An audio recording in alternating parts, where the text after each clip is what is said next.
Sí, en principi crec que aquí al Pirineu hi ha un dèficit d'imatge. Tenim, cada vegada es promociona més, cada vegada es fan actuacions perquè es conegui més, però evidentment ens falta encara un impuls una miqueta més per als medis de comunicació i per nosaltres mateixos, les institucions, per promocionar-lo i per ficar-lo, diguéssim, al mercat i al món. Aquest és un projecte a desenvolupar de mobilitat sostenible i aquí sí que creiem que per això es fan, perquè això aporti, evidentment, un plus a la comarca,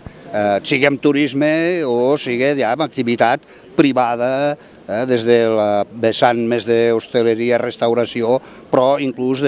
amb productes de transformació, perquè s'hi està treballant i s'estan promocionant molt també tota una sèrie de productes i de productors ramaders que estan fent transformació, siguem embotits, siguem amb productes de formatges, siguem d'altres productes, que això creiem que donarà un impuls més a la comarca. Fer tot un seguit de programes com s'està tirant endavant i d'obres que acabaran portant, jo crec que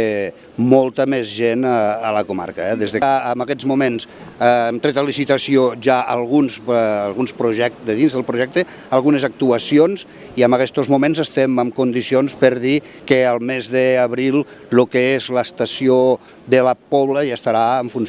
treballant, ja estaran treballant. Esperem que la cosa no s'atrase, perquè algun problema, en tot cas, pot ser per l'empresa que hagi sortit adjudicatària, però vaja, creiem que com a molt tard a l'abril estaran treballant a l'estació. No acabada, però acabant.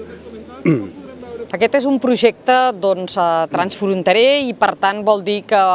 5 territoris estaran treballant conjuntament per posar el Pirineu en valor, posar el Pirineu en valor projectant el propi Pirineu i a més sent molt respectuosos amb aquest entorn fantàstic. Això vol dir que hi haurà la promoció a través de diferents actuacions de tot aquest territori, la promoció del turisme, però sempre tenint en compte que cal protegir moltíssim aquest entorn i per tant que es farà des d'una vessant de sostenibilitat de tot